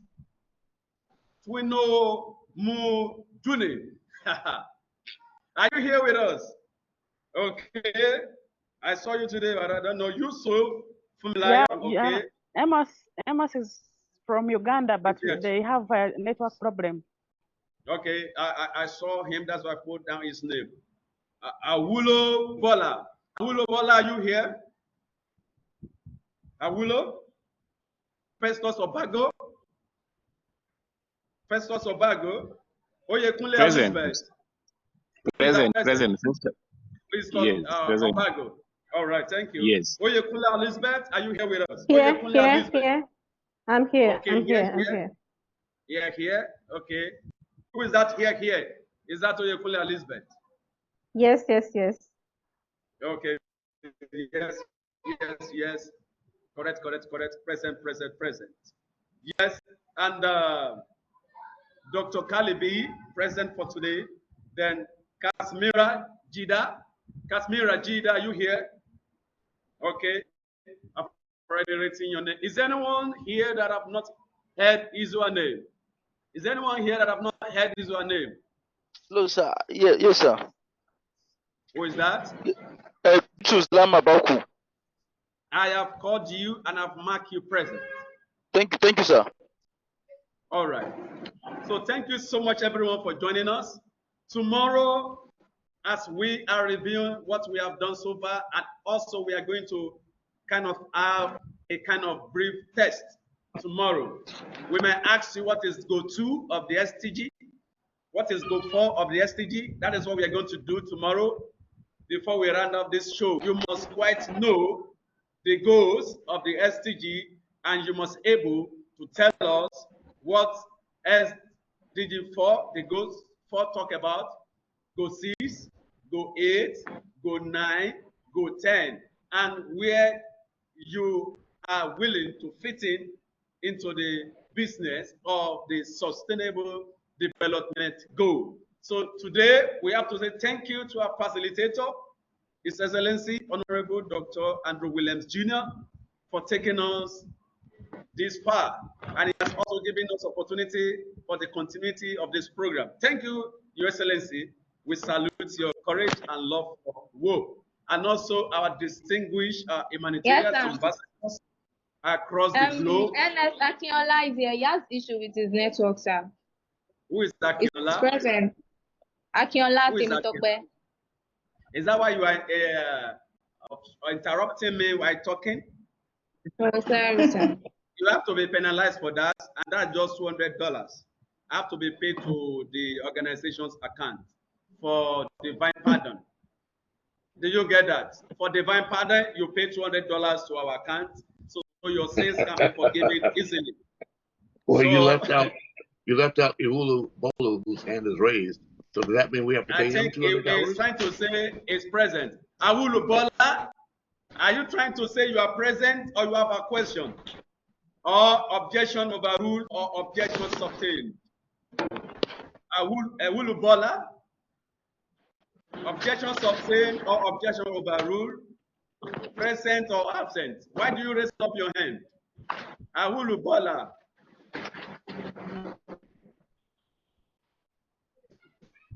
You see now, it's not even here. They may have Maybe to go to the bathroom, James. Maybe They he don't, you don't know. borrowed the hand to be raised up.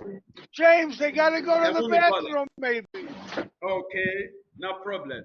So, Chaplain Aromotate, you have something to say. Can we hear Yes, you, sir. please? Yeah, I want to thank Chief Chaplain Peter Smith, our facilitator, for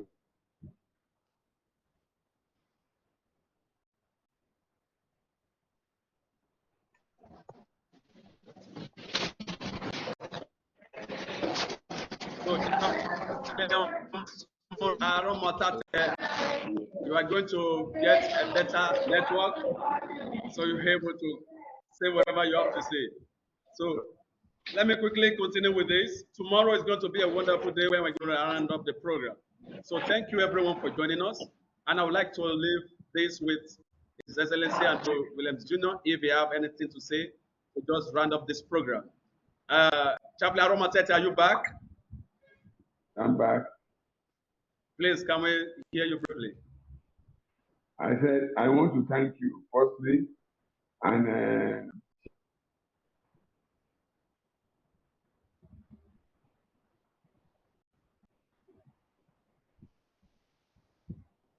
Technology is only great when it works.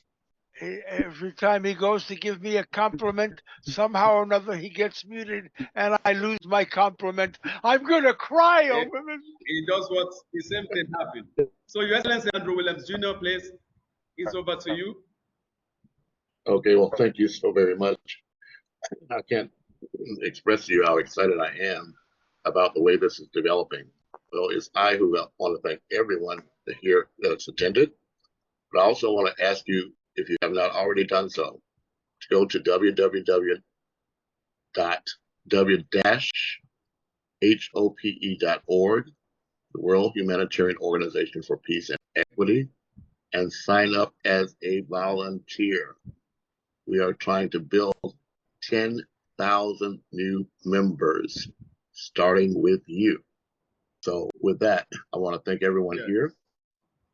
If you want us to, Pastor James, I'm going to give us 2 minutes to show our videos and take closing pictures. Now's the time. If you want to show it, show it. If not, we're going to pick this up tomorrow. So everyone, it's time to show your video.